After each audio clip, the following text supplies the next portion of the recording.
Não vou pedir concessão de imagem pra ninguém, não. Mas, enfim, se alguém se importar, depois fala, a gente pode pensar, mas eu acho que é tranquilo, né? Valia para os gregos e valem para nós. Mas justiça precisamente hoje, né? Desdobramento do referido acontecimento. Falar de justiça a propósito de tal acontecimento, sem dúvida, passa por tratar de suas distintas versões. Há duas, pelo menos.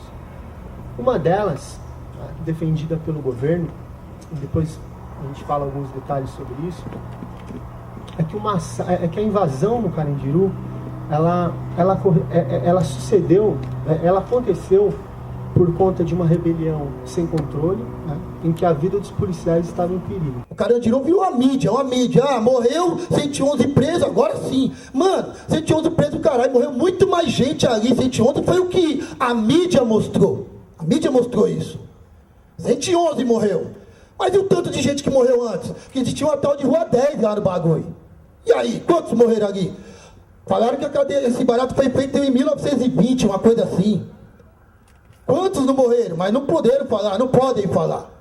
Só falam do 111 porque foi a mídia, olha que bonita, Globo, Record, cara, tá tudo ali envolvido. Então todo mundo tá ali, ó. Aquele chapéu atolado que tá em frente ao canal de televisão. Nossa! Morreu 111 presos, meu Deus! É que essa política de encarceramento, ela é reflexo de um Estado punitivo. A gente tem um Estado penal. Apesar da gente dizer que o Estado brasileiro é um Estado de direito e é um Estado democrático, a gente tem sim um Estado muito punitivo. Que o homem é um ser cultural. Ele produz cultura em qualquer situação que ele estiver. Somos homos culturales. A nossa vida é produzir cultura. Tudo é cultura. Até o alimento é cultura. Não é? Como preparamos o nosso alimento, né? Então é o seguinte, esses caras provenientes dos seus meios criminais, de toda a sua estrutura criminal, juntados ali, e abandonados, não é? Abandonados por todos, né? Pela sociedade, pelo próprio poder que o pôs ali, né? Abandonado na mão dos diretores e dos carcereiros e dos funcionários, não é? E aí, ali abandonados, eles vão desenvolver que tipo de cultura? Digam para mim. A cultura do crime, obviamente. Não é? Que outra cultura se oferece àqueles caras? E muitos analistas afirmam, olha, onde não tinha Estado, entrou o PCC para tomar conta das coisas. E só que eu penso um pouco diferente. Que não é, talvez não seja questão de falta de Estado, mas de excesso de Estado. Nunca se está mais dentro do Estado do que numa prisão. É Estado por todo lado. É ele que abre e fecha as celas. É ele quem dita quem entra e quem não entra na prisão. É ele quem seleciona as pessoas que os presos podem ver e aquelas que só os verão quando eles se sair. Estado que impede a entrada de jornais e revistas em unidades prisionais. É uma coisa que eu acho um absurdo, assim. É proibido ler jornal dentro da prisão. O Brasil atualmente é a terceira maior população carcerária do mundo, né? Isso é grave. Essa população carcerária, ela teve um aumento considerável nos últimos 5 anos. Os dados são cerca de 35% de aumento da população carcerária. Hoje nós temos cerca de 470 mil homens e mulheres em unidades de detenção pelo Brasil inteiro. São Paulo, nosso estado, o estado mais rico do Brasil, estado em tese mais desenvolvido e mais industrial, contém 60% da população carcerária.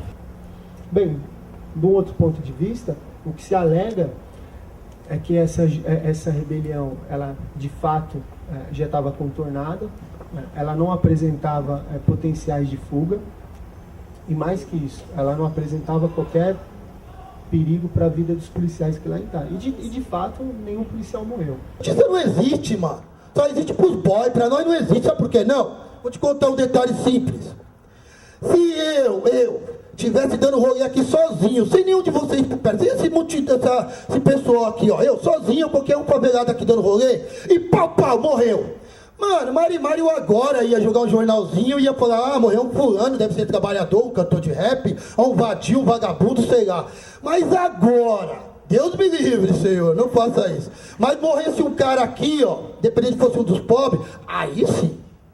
Nossa, Morreu um cara lá no meio dos pessoal da faculdade da USP, tá ligado? Tipo de faculdade que vocês fazem. Meu Deus do céu! Aí a mídia, Globo, o helicóptero ia aparecer aqui, não sei nem como. Quem ia ligar pra ele já vinha aqui, ó. Quem são esses presos, né? Tanto os condenados como os provisórios?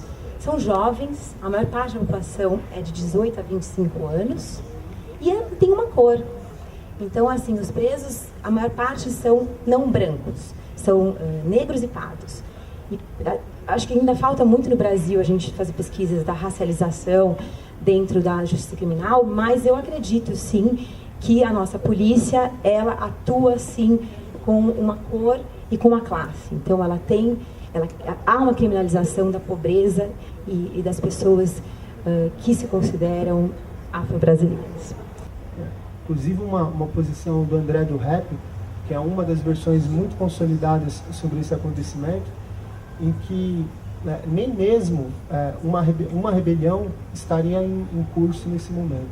Na verdade, teria sido uma briga entre presos, isso tinha sido contornado, enfim, as facas já tinham sido devolvidas, e, enfim, fecharam e... Voltando ao que eu estava dizendo, sobre a questão da cultura, essa cultura, ela não morre, essa cultura criada na prisão, ela não morre. Você traz uma pessoa lá do Nordeste para cá, para São Paulo, ele fica 50 anos aqui, não é? E aí, desde 50 anos, você vai perguntar para ele que música que você gosta. Ele vai falar assim, a música do Nordeste, a música, o shot, o negócio lá, né? Ou, a que comida você gosta? Ele vai gostar da comida onde ele nasceu. Por quê? Cultura não morre, cultura não acaba. Essa cultura que os caras fazem dentro da cadeia, essa cultura do crime, essa cultura, ela impregna anos e anos sobre essa cultura, e os índices indicam que a média de cumprimento de pena no estado de São Paulo é de 6 a 9 anos, né? 6 anos sob essa cultura destrói qualquer pessoa. E por quê? Olha, no meu caso, por exemplo, eu tive submetido a essa cultura há 30 anos, né? Mas eu comecei a dar aula, eu comecei a observar as coisas, eu comecei a aprender e comecei a me safar. Mas somente quando entrou dentro da cadeia uma atriz chamada Sofia Bisiliassi, com um projeto chamado Talentos Aprisionados, né? Um projeto social, que pessoas sociais entraram dentro da cadeia para poder oferecer uma outra cultura, um outro nível, né, para o preso. E foi aí que o meu livro saiu, foi aí que saiu o 509E, né, o Dexter e tudo mais, e muitas outras pessoas se desenvolveram dentro de um projeto único.